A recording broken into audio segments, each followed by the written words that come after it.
A student told his teacher that at her public high school, she had never been required to read an entire book. Never been required to read an entire book. She had been assigned excerpts, poetry, and news articles, but not a single book cover to cover. So this is an educational issue as well.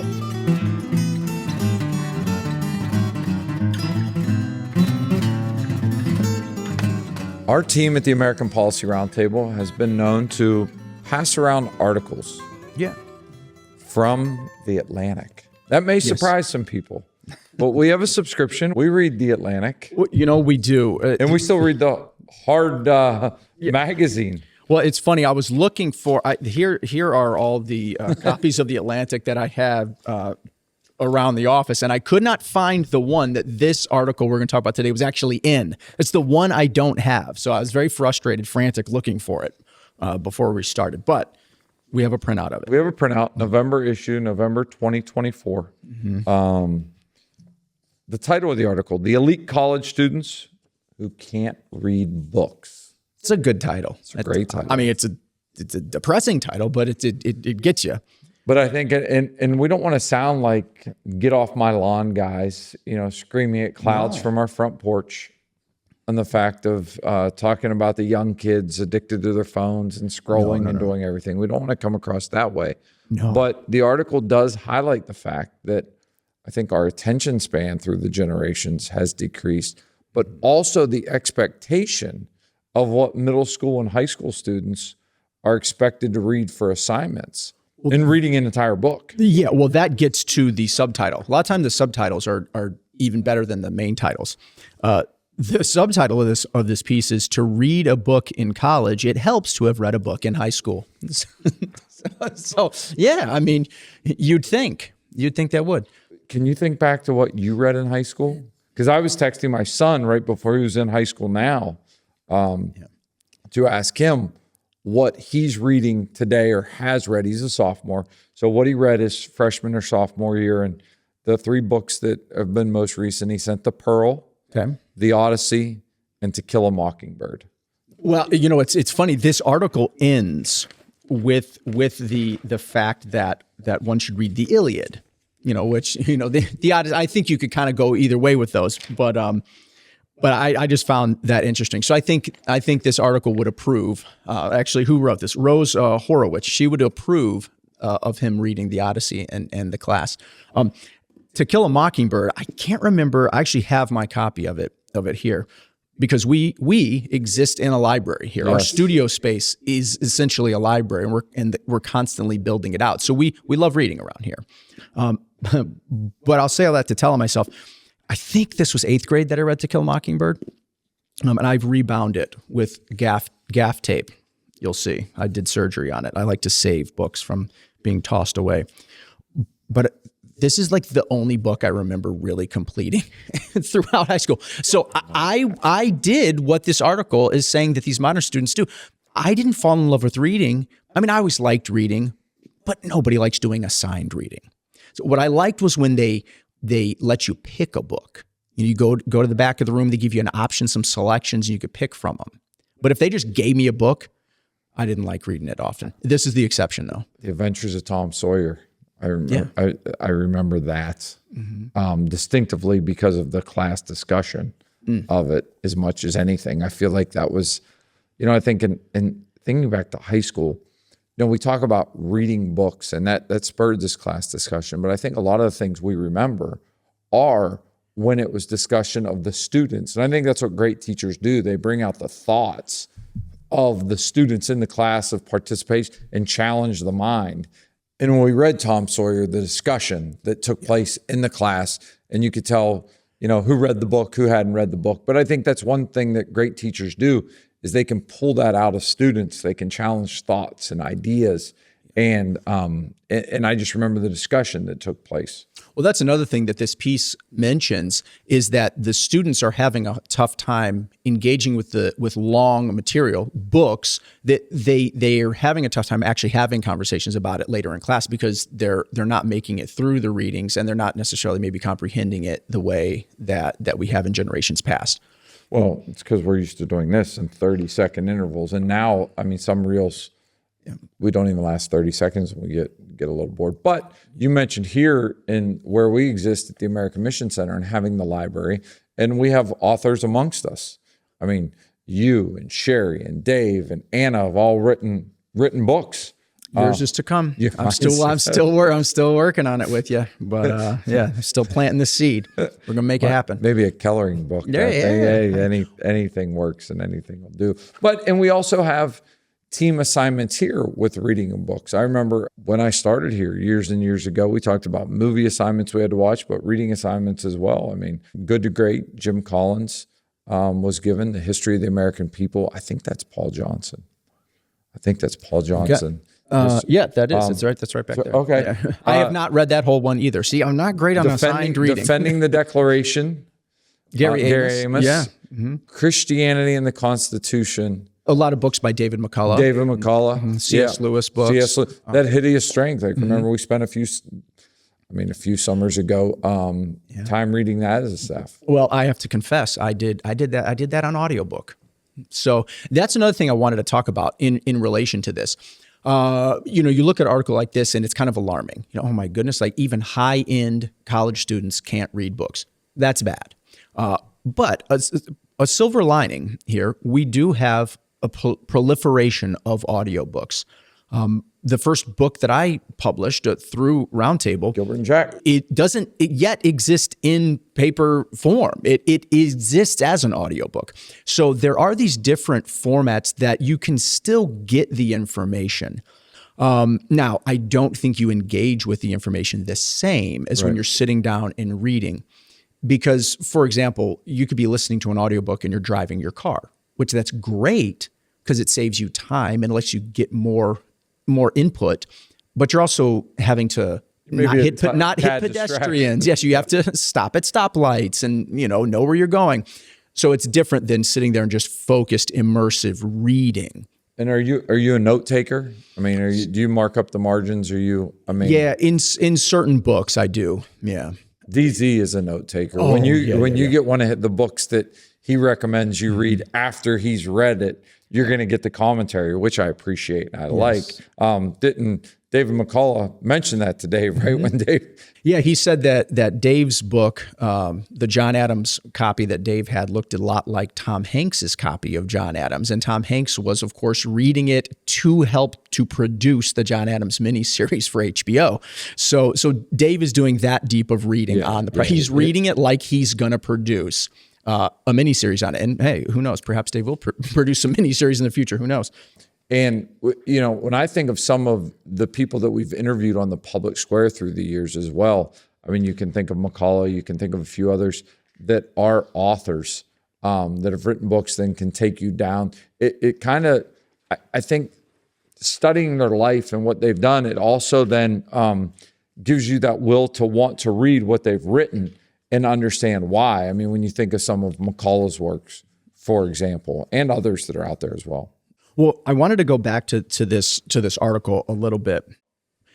It's not just streaming and social media that they're saying is contributing to this problem. Let me read a little excerpt of this piece. It says that a student told one of the people they're referencing this article, a student told this teacher that at her public high school, she had never been required to read an entire book. Never been required to read an entire book. She had been assigned excerpts, poetry, and news articles, but not a single book cover to cover. So this is an educational issue as well.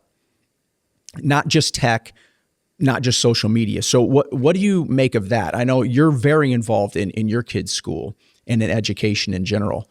So that's why I was glad to see that RJ, and company are assigned to read whole books still. They are, and that's what they were reading during the year. They also have a summer reading list. But the one thing I also think, when you have kids that are challenged to read books for school and they realize they can do it, it also kind of gets them encouraged to read some books, on their own for what they may enjoy. I know RJ's room's littered with, Tim Tebow, Kobe Bryant as authors and some of the stuff that they've written. So I know he's reading other things as well as what's written there. The thing that jumped about me is you're not talking either, and this will probably get me onto a college rant, because I feel like we've misled generations in believing that you have to go to a 4-year college to have a successful life. And I don't believe that for one moment. But we've told generations of kids, you have to get into hundreds of thousands of dollars of debt to make it. And that's just something that frustrates me. But we're not even talking about public universities in this. We're talking about elite schools. The Ivy League is what we're talking. I think Columbia and Harvard, if I'm not mistaken, are both mentioned in the article as being there. But I also think it highlights the point too, that where it used to be who was to get into those institutions was based on what you could do and your smarts and your academic regimen, like what you were prepared for. I think now there's so many different boxes that you're able to check, and they just want to cross people off the list and say, oh yes, we will accept you. And then you don't have to do the work. I mean, talk about the grades that are in there that Harvard talks about, like almost like the academic inflation. Right. Well, and to your point about these high-end schools, they have a quote in here from Georgetown's chair of the English department. It says that his students have trouble staying focused on a sonnet. That's 14 lines. So, and again, they make a point to say it's not every student, but it's so many that they're alarmed. So we do have an issue if we can't stay focused on sonnets. And this actually hits me close to home. My kids are actually here in the building right now as we're recording this. We've shut the door to the studio, to the office. If you listen closely, you may be able to hear them. Yeah, they're playing football. We found like an authentic pigskin football at a thrift store for $1.50. And so they've just been it's like a junior size one. Love it. And they've just been chucking it around all day. So I'm hoping they're not going to knock any of the shelves over in our library here. But one of my kids is dyslexic, and reading's really hard for him. And my other kid has actually diagnosed attention deficit disorder. Now, I'm not trying to, a lot of people say, it's overdiagnosed. I understand. I know, believe me, I read stuff about it. But they both have real struggles with reading and paying attention and focusing on the written word. So as somebody who loves to read myself, even though I don't find myself I don't think I'm very fast at reading. Some people can just clip, and some people read multiple languages. I can plod, and I enjoy it, and I like doing it, and I have good comprehension of it, I think, but it's not like I'm fast. So I do want to figure out ways to get our kids interested in reading and loving to do it, because I do think it is a different discipline that you don't want to lose. But I've also had to open up my mind and say, well, maybe it's going to be audiobooks for these folks. There are Bible apps on your phone that you can just listen to the Bible. They'll read it to you. And I have to remind myself, that's the initial way most people did hear the Bible. They were letters or gospels, and they were read to them in congregational settings. You help us think well on these issues, a listener of the Public Square recently wrote. We appreciate the compliment, but none of these conversations would be happening without the help of listeners just like you. Every day, good old regular people of all ages take a moment to send support to the Public Square.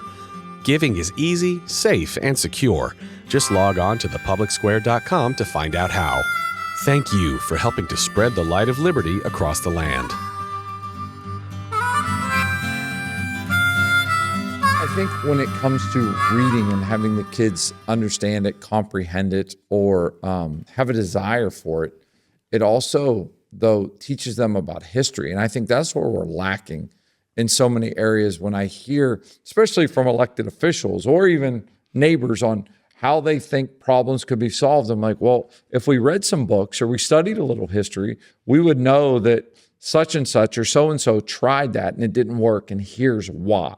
Like I feel like don't want to read books. We don't want to study history, and then we find ourselves trying to reinvent the wheel. I'm all for reinventing the wheel if it's going to be smoother and faster and more efficient, But to do that, you have to know what the wheel is. Yeah, it's usually, to begin with. You that's got to be the base. That's got to be the starting point. 100%. Yeah, it's usually not a complete reinvention that you need. Maybe it's a retooling or a honing or a sharpening. You don't usually have to just start from square one and like do it again.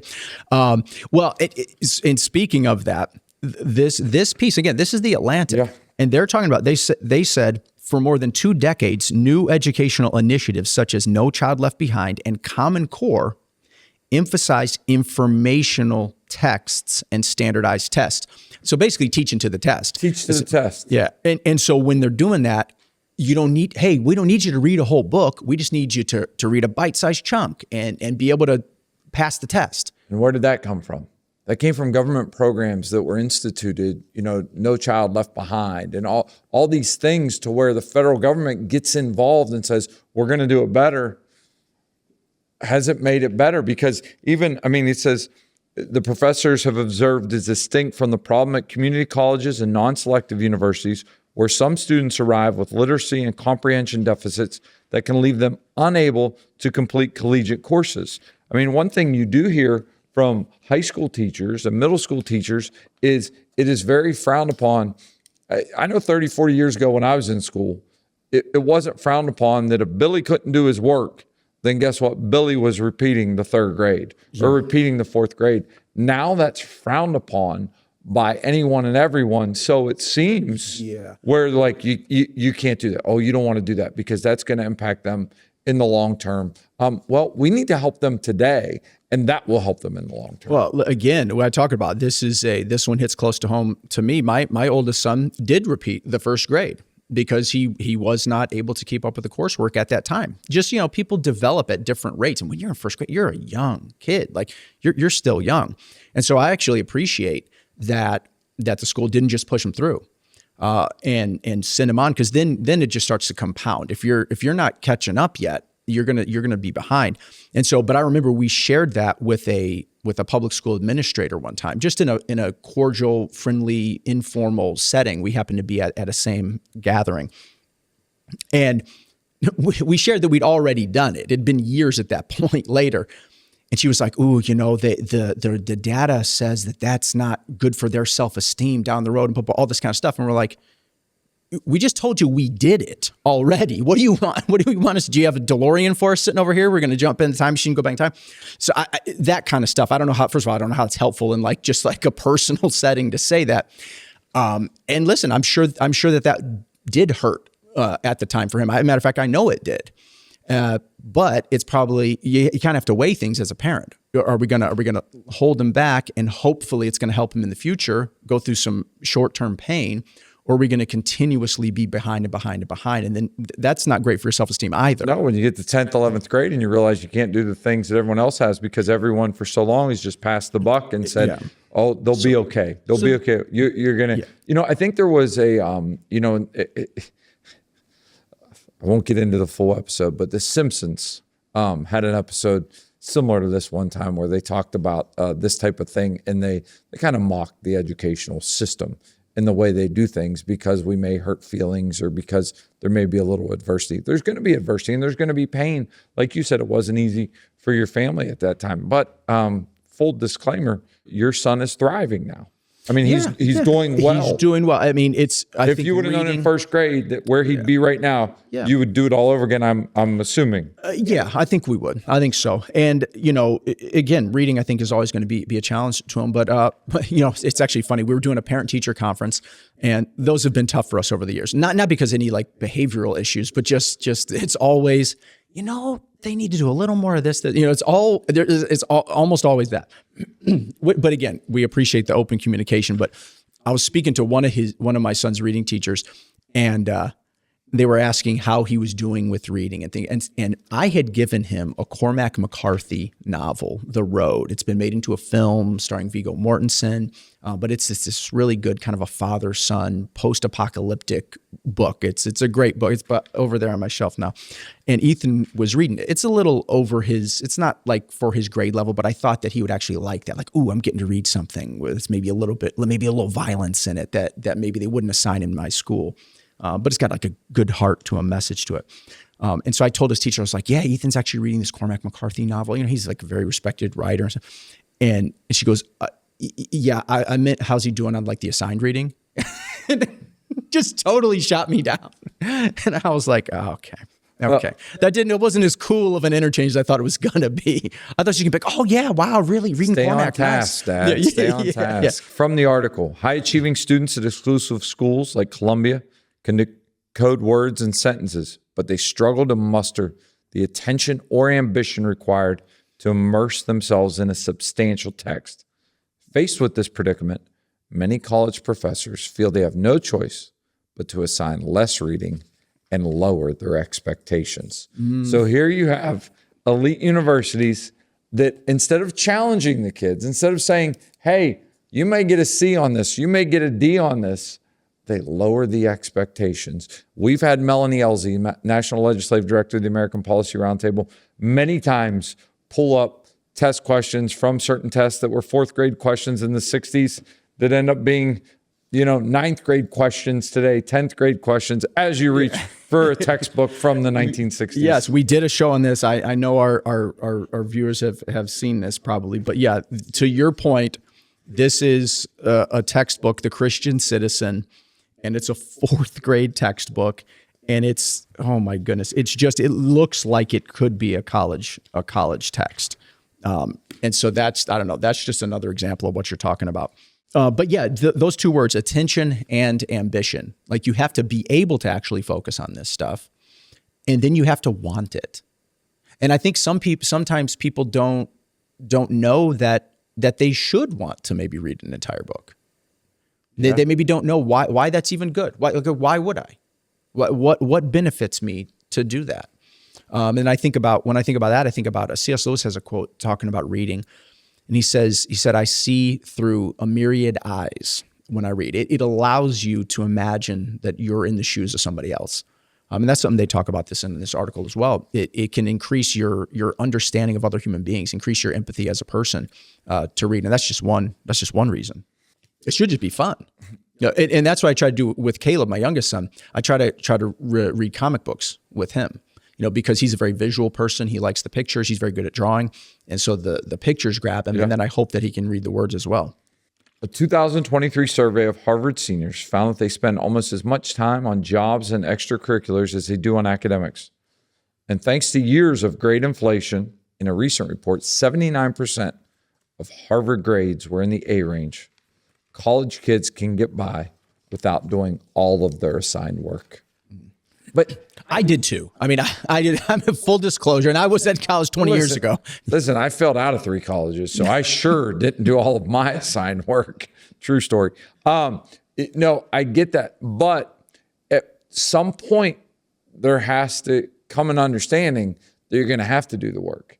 And is that point going to be your first job when your boss isn't going to be like your college professor, where there's going to be inflation that is factored in, and they're like, oh, it's okay. You don't have to do all the tasks that were assigned to you. I mean, society as a whole is the one that ends up paying for it. And I think we see that when you look at job statistics, when you look at statistics as far as parents that show up at job interviews or check in with bosses or things of those natures that are happening. I think it all can boil down to what are the expectations we are placing on young people today. And when I read the fact they can't make it through a book, and I read the fact that college professors have decided to take it easy on them, because we all know that, I mean, for the most part, college professors want to be liked by their students. They want to be kept employed. No one wants that label of anymore of being, hey, that professor's difficult. No one signed up for that class. Right. When I think about books and my kids, listen, full admission, I think about reading to them when they were younger. Some Dr. Seuss stuff, some things that were age appropriate at the time, things they like. But why do we grow out of that phase? Why aren't we reading books together when they're in middle school and when they're in high school? And even as like, hey, what are you reading now? Remember, we've done interviews. When we do interviews with folks, one of the questions we used to ask them, what's on your bookshelf? What are you reading now? That was always interesting to hear answers from folks on what they're reading today. No, I think you're right. And I think that's maybe a good takeaway that we can have as we close out this broadcast is maybe we should read more with our kids, like bedtime stories. Like why give up bedtime stories? I actually do still there. I need to finish. I got a book and I haven't finished. We're on the last chapter. I'm reading a book called The Portal to them. And I'm on the last chapter, and we've been on the last chapter for a while. So I'm going to finish the last chapter of The Portal with my kids when I go home tonight.